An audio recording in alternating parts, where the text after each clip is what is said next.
বৈশাখ মাসে দেবাদিদেব মহাদেবের এই মন্দিরে আপনারা দর্শন করুন। এই মন্দিরের মান্যতা অনুযায়ী বলা হয় যে যারা যারা চারটি ধামের দর্শন করেছে, যে পুণ্য বা যে কারণে তারা দর্শন করছে, তারা যদি এখানে না আসে এবং মহাদেবের এই মন্দিরে দর্শন না করে, তাদের কিন্তু মানত পূর্ণ হবে না।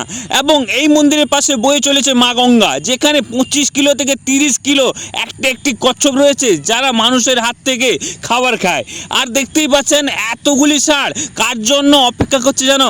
কার সামনে ঝুঁকে আছে জানো? কার সামনে ঘুমিয়ে আছে জানো? তোমরা দেখো কার সামনে ঘুমিয়ে আছে এবং কাকে রক্ষা করছে? স্বয়ং মহাদেবকে। মহাদেব জয় জগন্নাথ। বন্ধুরা, আমি আপনাদের বাংলা পূর্ব মেদিনীপুরের ছেলে। আমি যাচ্ছি সাইকেলে করে কেদারনাথ। তো আজকে হচ্ছে 37তম দিন। তো বর্তমান দুপুরবেলা আমরা কিন্তু এইখানেই কিন্তু রেস্ট করেছিলাম। রাস্তার উপরে সাইকেলটা আমরা কিন্তু রেখে দিয়েছিলাম এবং এই যে দেখতে পাচ্ছ অশস্য গাছের নিচেই, ব্রিজের নিচেই আমরা কিন্তু এখানেই আরাম করেছিলাম, এখানেই কিন্তু স্নান করেছিলাম এই পূর্ণ গঙ্গা ঘাটে। এবং এখানে কিন্তু অনেক শরণার্থী এসেছিলেন এবং এখান থেকে গঙ্গার জলও নিয়ে যাচ্ছিলেন এবং পরিবেশটা এত শান্ত আর মধুর, আর আমি কি বলবো। আর দেখুন, তাছাড়াও এখানে কিন্তু অনেক অনেক শিবলিঙ্গ রয়েছে। তোমরা হয়তো দেখতেই পাচ্ছ শিবলিঙ্গ ছাড়া এখানে কিন্তু শেরাবালি মার অনেক মূর্তি কিন্তু রয়েছে, হনুমানজির অনেক মূর্তি রয়েছে।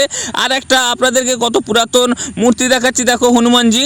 আপনারা দেখলে কিন্তু অবাক হয়ে যাবেন। দেখুন কত পুরাতন, মানে মিনিমাম 300 বছরের পুরনো এইখানকারই পুরোহিত আমাদেরকে বললেন। এবং এই দেখতে পাচ্ছেন মহাদেব, কত সুন্দর লাগছে। আর আপনাদের কেমন লাগছে নিশ্চয়ই কমেন্ট করে জানাবেন। আর আমার এই ভিডিওটি কে কোথা থেকে দেখছো তাও কিন্তু জানাবে এবং কমেন্টে লিখে যাবে হর হর মহাদেব। এবং তোমরা হয়তো অপেক্ষা করে আছো এই জায়গাটির নাম কি। এই জায়গাটি হচ্ছে কান্নালগঞ্জ, উত্তরপ্রদেশে। আর বর্তমানে আমরা দুপুরবেলা বেরিয়ে পড়েছি আবারও কেদারনাথের উদ্দেশ্যে। জানি না কতদিন আর লাগবে।